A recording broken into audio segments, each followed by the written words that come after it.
এই এক হাতে দূর থেকে এখানে গুলি মারছে, এখানে বের হয়ে গেছে। ওই বোনের রক্ত নিয়ে আমি শুয়ে গেছি। রাজনীতিবিদটা মরতে চায় না, তারা নেতৃত্ব।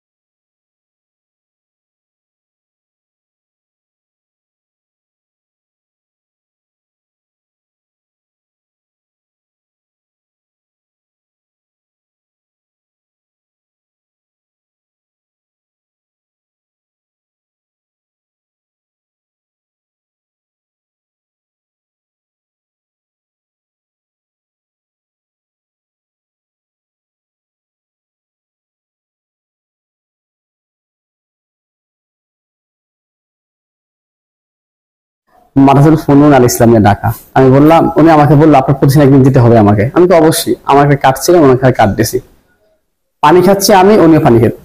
এই পানি খাবে এভাবে ঘুরলাম, ঘুরার সাথে সাথেই পিজিবি গুলি করে দিছে। তখন আমি সাধারণত কমি মাদ্রাসা পড়ুয়া, আর আপনি অবশ্যই জানবেন আমাদের কিন্তু বিধি নিষেধ আছে, যে আন্দোলন সংগ্রাম যাওয়ার একটা অনেক ব্যাপার স্যাপার আছে। তো ওইভাবে আসলে হয়তো সাহস হয়ে নাই, কিন্তু ভয় চলে গেছে কখন, যখন একটা আমার ছবির সামনে থেকে একটা ভাই গুলে গিয়ে সাথে সাথে পড়ে গেছে। আসলে এই কথা বললাম, এই তো মারা গেল, শেষ। তখন আমি একটা হিম্মত নিয়েছি, না, এই যুদ্ধে পিছপা হওয়া যাবে না।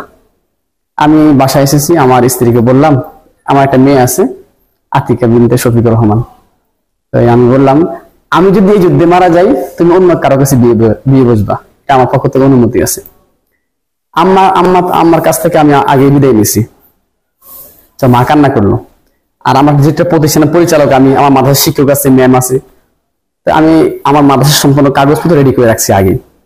আর বাস্তবতা সত্য কথা হচ্ছে কি, আমার প্রতিষ্ঠানের বাসাওয়ালা যিনি, উনি শ্রমিক লীগের সভাপতি, মানে আমলি, একটা ভয় আছে।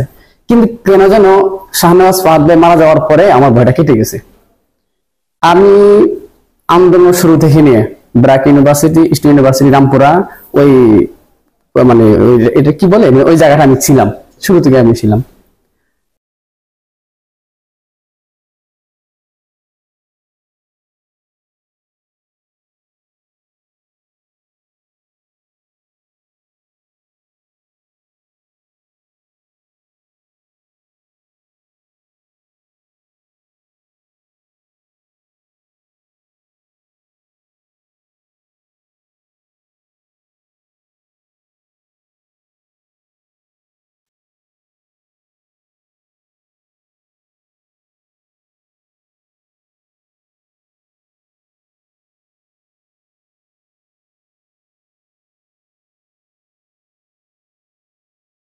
গোলাগুলি শুরু হয়ে গেছে। আমরা খুব চেষ্টা করছিলাম, পারি নাই।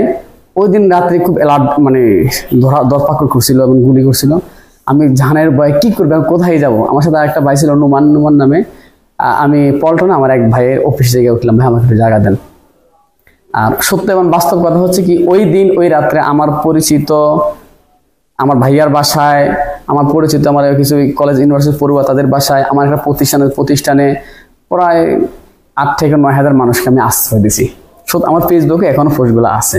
আমি আমি তাদের খাওয়া দাওয়া ব্যবস্থা করে দিছি। আমি ওই ওই সময় কিন্তু নেটও বন্ধ করে দিছি রাত্রে, তারপরে রিক্সের উপরে। কিন্তু বাস্তবতা একটা সত্য কথা হচ্ছে কি, যারা নেতা হতে চায় বা রাজনীতি যারা করে, রাজনীতিবিদটা মরতে চায় না, তারা নেতৃত্ব দিতে চায়, কিন্তু মরতে চায় না। এটা আমি কেমন জানি বিশ্বাস করলাম। ওইদিন সকালে ইসাক ভাইয়ের সাথে আরেকজন ছিল, আমরা দুজন চলে গেছিলাম শহীদ মিনারে, খুব 8:30 এরকম কাছাকাছি একটা সময়ের মধ্যে। যাওয়ার পরে আমরা নাস্তা করতে গেছি ইয়াতে, নিউ মার্কেট। নাস্তা করা, ওইখান থেকে সেনাবাহিনী পজিশন নিতেছে। তা আমি একটু ভ্রমণ পিপাসু মানুষ, ঘুরতে ভালো লাগে। আমি আবার কেন্দ্রীয় শহীদ মিনারে আসার পরে কিছু মহিলা, মেয়েরা, ইউনিভার্সিটি কিছু মেয়েরা পানি বিস্কিট খাবার রেডি করতেছে। আমার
সেটা যদি আপনি শহীদ মিনার যদি যেয়ে থাকেন, যদি যান তাহলে দেখবেন শহীদ মিনার পিছনে একটা লোহা আছে, গোল একটা লোহা।